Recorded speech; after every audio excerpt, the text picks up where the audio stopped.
Baiklah, Assalamualaikum warahmatullahi wabarakatuh. Om Swastiastu. Perkenalkan, nama saya Imar Ramayuda dengan NIM 5520 1220 09. Baik, saya sini akan mempresentasikan metode Simple Additive Awakening atau SAW. Penjelasan dari SAW adalah metode pengambilan keputusan multiteria atau MCDM yang paling sederhana dan populer. Prinsip dasar SAW adalah menjumlahkan nilai yang telah diintermolasikan dari setiap alternatif yang dikalikan dengan bobot masing-masing kriteria. SAW digunakan saat kita ingin memilih alternatif terbaik dari sejumlah opsi. Melibatkan banyak kriteria yang memiliki tingkat kepentingan yang berbeda-beda. Nah, adapun langkah-langkah SAW yaitu menentukan alternatif, menentukan kriteria, memberikan bobot pada setiap kriteria, membuat matriks keputusan, menormalisasikan matriks keputusan, menghitung skor akhir, dan peringkat. Nah, adapun studi kasus hamil yaitu penentuan makanan sehat ibu hamil dengan metode Simple Additive Weighting atau SAW. Dan langkah yang pertama yaitu menentukan alternatif. Alternatif merupakan pilihan makanan yang akan dievaluasi seperti yang pertama ini adalah A1 bayam, A2 itu telur, A3 ikan salmon, dan A4 kacang merah. Langkah yang kedua yaitu menentukan kriteria. Setiap nilai berdasarkan 4 kriteria seperti berikut. K1 itu zat besi, benalif, K2 itu asam folat atau benalif, K3 kalori atau SCOF, dan keempat ketersediaan benalif.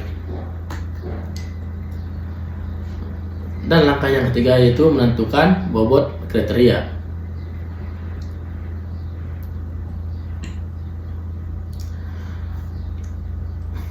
Bobot kriteria menunjukkan tingkat kepentingan masing-masing kriteria seperti K1 itu 0,3, K2 0,3, K3 0,2, dan K4 0,3.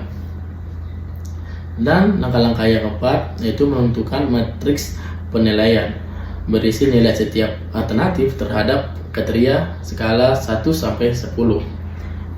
Alternatif seperti bayam, telur, salmon, dan kacang merah memiliki tingkatan seperti bayam itu K1 9, yang K2 nya 8, K3 nya ada 4, dan K4 nya ada 9, dan telur ada 6, K1 nya itu 6, K2 nya itu 7, K3 nya 6, dan K4 nya 10. Salmon itu K1 nya 7, K2 nya 6, K3 nya 8, dan K4 nya 6. Sedangkan kacang merah yaitu K1 nya ada 8, K2 nya ada 9, K3 nya ada 5, dan K4 nya ada 7. Dan langkah yang kelima menentukan normalisasi agar nilai dari setiap kriteria bisa dibandingkan secara adil. Dilakukan normalisasi max benelif, K1 sama dengan 9, K2 nya sama dengan 9, K4 nya ada K4 nya sama dengan 10, min skos ada 3 sama dengan 4. Alternatifnya itu seperti bayam, telur, salmon, dan kacang merah.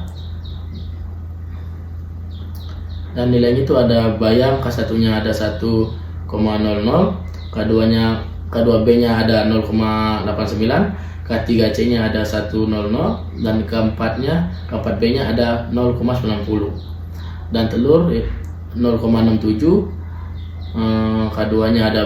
K2B nya ada 0,78, K3C nya ada 0,7, dan K4B nya ada 0,00. Sedangkan salmon 0,78, K2 nya ada 0,7, K3C nya ada 0,50, dan K4B nya ada 0,60. Sedangkan kacang merah itu K1 nya 0,89, K2B nya ada 1,00, K3C nya ada 0,80, dan K4B nya ada 70. Dan langkah keenam yaitu menentukan perhitungan skor akhir. Alternatifnya itu ada bayam, kacang merah, telur, dan salmon. Sedangkan skor SAW-nya itu bayamnya ada 0,963, kacang merahnya ada 0,876, telurnya ada 0,776, dan salmonnya ada 600 dan ada 0,656.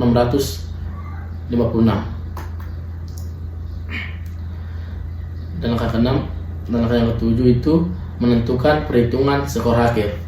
Alternatif dengan skor tertinggi adalah bayam atau A1. Ini menunjukkan bahwa bayam adalah makanan paling direkomendasikan untuk ibu hamil karena memiliki kandungan zat besi dan asam folat tinggi, rendah kalori, dan cukup mudah didapatkan. Dan adapun persamaan dan perbedaan dari SAW dan SMART. Metode SAW atau Simple Additive Weighting dan SMART atau Simple Multi Attribute Rating Technique memiliki sejumlah persamaan yang mendasar. Keduanya digunakan dalam pengambilan keputusan multitria, yaitu ketika seseorang harus memilih alternatif terbaik berdasarkan beberapa kriteria yang berbeda. Baik maupun SMART sama-sama memerlukan penetapan alternatif, pemberian bobot pada setiap kriteria, dan penilaian terhadap masing-masing alternatif. Proses perhitungannya juga mirip, yakni dengan mengalihkan nilai kriteria dengan bobotnya, lalu menjumlahkan hasil untuk mendapatkan skor akhir dari setiap alternatif. Selain itu, kedua metode ini memerlukan proses normalisasi agar nilai dari masing-masing kriteria berbeda pada skala yang sama sebelum dihitung. Meskipun serupa, SAW dan SMART memiliki perbedaan yang penting. Dalam SAW, normalisasi dilakukan secara matematis berdasarkan nilai maksimum untuk kriteria Banalif dan nilai minimum untuk kriteria Skov. Sementara itu, SMART menggunakan skala utility atau fungsi nilai, di mana setiap kriteria dikonversi ke skala tertentu, atau misalnya 0 hingga 1, berdasarkan preferensi atau preferensi mengambil keputusan. SAW secara eksplisif mengabaikan antara kriteria bertipe Banalif dan Skov. Sedangkan SMART mengubah semua kriteria menjadi bentuk benefit atau benefit melalui fungsi nilai. Dari segi penerapan, SAW lebih sederhana dan cocok untuk data kuantitatif yang objektif. Sementara SMART lebih fleksibel karena dapat mengakomodasi nilai subjektif dan preferensi pribadi dalam mengambilkan keputusan. Oleh karena itu, pemilihan metode tergantung pada kebutuhan dan karakteristik atau yang dihadapi. Baik, terima kasih. Assalamualaikum warahmatullahi wabarakatuh. Om Santi.